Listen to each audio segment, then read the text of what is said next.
जय जिनेंद्र दोस्तों, आत्मस्वरूप चैनल में आप सभी का स्वागत है। आज मैं आपको भगवान महावीर स्वामी के जीवन परिचय के बारे में बताती हूँ।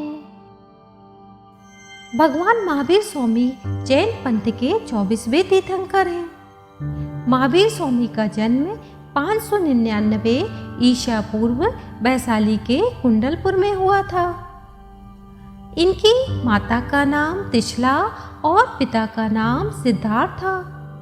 कहा जाता है कि जब प्रभु माता की गर्भ में आए हुए थे तो माता तिशला को आषाढ़ शुक्ल षष्ठी की रात्रि को 16 सपने आए।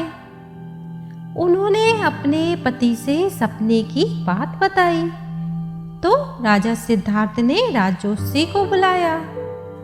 राजजोशी ने कहा कि उनके यहाँ एक तीर्थंकर जन्म लेने वाले हैं। चैत शुक्ल त्रयोदशी को महावीर की मां ने एक पुत्र को जन्म दिया। उनका नाम वर्धमान रखा गया। और जब महावीर का जन्म हुआ तो सारे देवी देवताओं ने फूलों की वर्षा की और सारे नगर में मिठाइयाँ बांटी गई। बालक वर्धमान की शूरवीरता की चर्चा सभी जगह हो रही थी। प्रभु की शूरवीरता की बातों को सुनकर संगम देव ने उनकी परीक्षा लेने के उद्देश्य से एक सांप का रूप धारण किया। जब वर्धमान अपने साथियों के साथ उद्यान में खेल रहे थे तो सांप के रूप में संगम देव उद्यान में आ गए। बच्चों ने जब सांप को देखा तो वो डर गए और भाग गए, परंतु वर्धमान सांप से नहीं डरे। उन्होंने सांप को धीरे से उठाकर किनारे की ओर कर दिया। 30 साल की उम्र में जाति स्मरण व आत्मज्ञान के कारण वर्धमान की इच्छा वैराग्य लेने की हुई।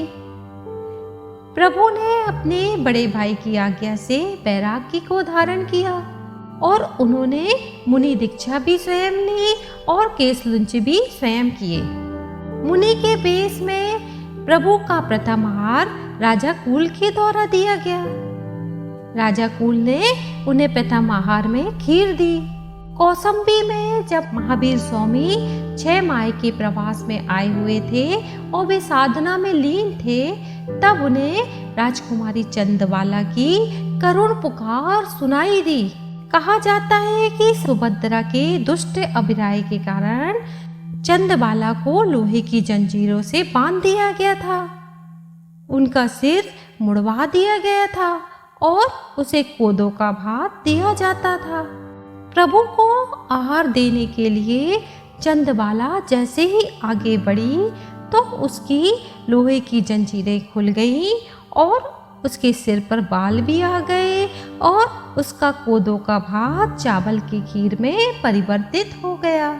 महावीर को ज्ञान की प्राप्ति वैशाख शुक्ल दशमी को साल के वृक्ष के नीचे त्रिजुकुला नदी के किनारे 12 वर्ष की कठोर तपस्या के बाद हुआ था।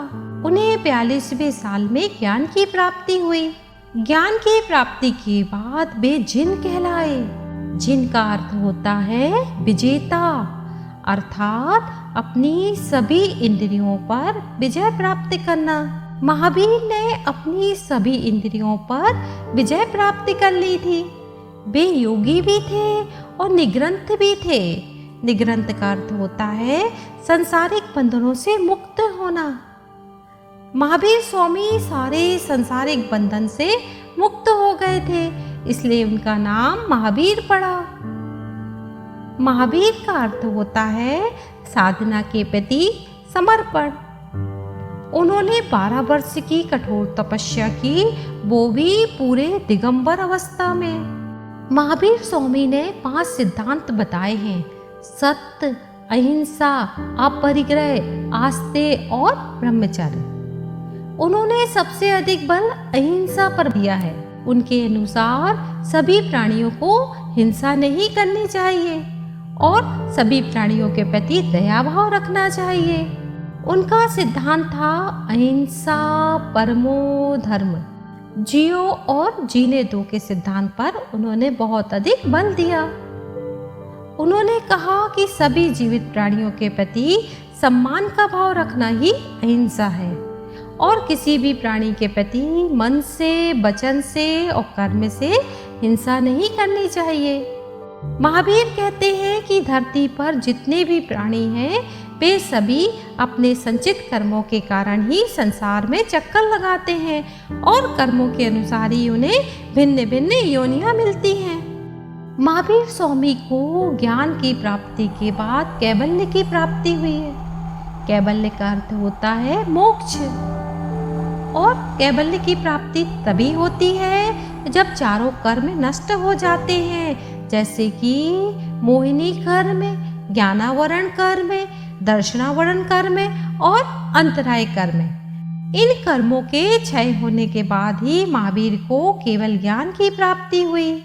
केवल ज्ञान प्राप्त होने के बाद कुबेर ने उनका समूह शरण बनाया और महावीर ने प्रथम उपदेश राजगिरी में दिया और महावीर ने मुक्ति के त्रिरत्न बताए हैं, सम्यक दर्शन, सम्यक ज्ञान और सम्यक चार।